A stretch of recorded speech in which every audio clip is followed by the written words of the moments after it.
bite her tongue. "No, ma'am, it's you who should be giving me a decent wage.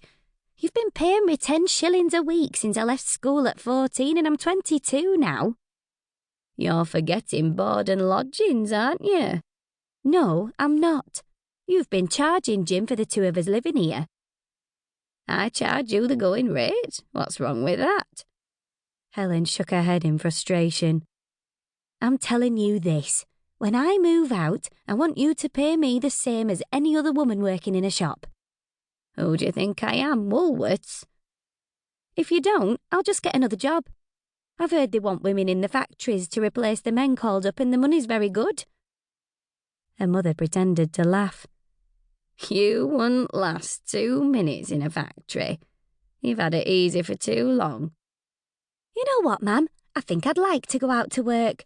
I'd get to meet different people and maybe learn to..." "Don't be daft. You're not cut out for factory work and you won't want to be mixing with the rough and ready types you meet there." "What are you saying that for? They're ordinary people like us." "Ah, that's where you're wrong. We own a business and that puts us on a higher rung up the ladder. You'll be a businesswoman too when I'm gone." There's no talking to you, is there? You think you're right about everything, and I'm fed up with you treating me like a child. I'm a married woman, for goodness sake. "Oh, yes, I know that all right. And I suppose it was your husband who put you up to asking for more money." Helen felt the tears prick her eyes. "No, he didn't.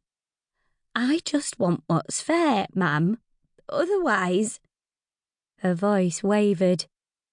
"Otherwise what?"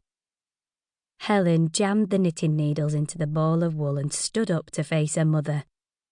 "Otherwise, I won't just be moving out at New Year. I'll be leaving a job that pays me a pittance as well." And she fled the room, slamming the door behind her. She wrapped up warm and left the house to walk off her anger. She hadn't meant to say all those things, especially not about leaving her job at the shop. But that was the trouble with her mother. You couldn't reason with her.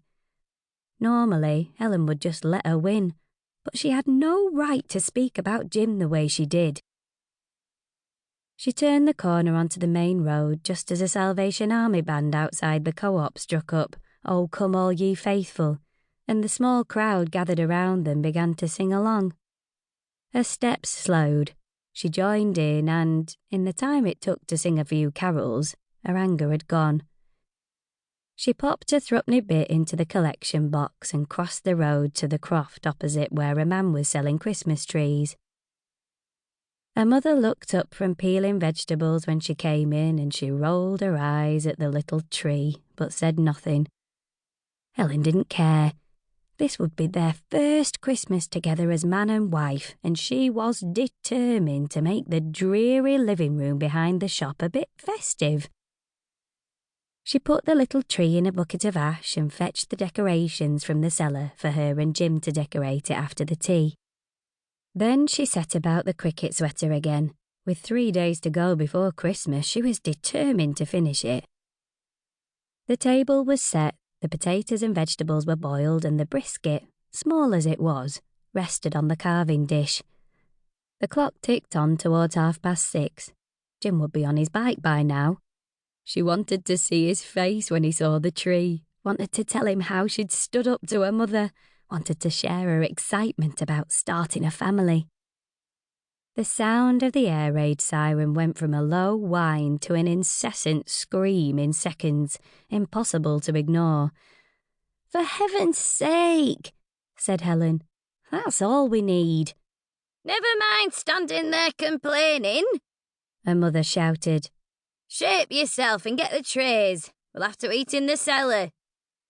There was plenty to carry down the steep stairs, and they had to make several trips with the hot pots and pans. "For God's sake, what's the point of bombing people when they're about to sit down to the tea?" she complained. "Honestly, how long is it since we've seen a piece of brisket? Months, I'm sure. And now we have to eat it in the cellar in an air raid.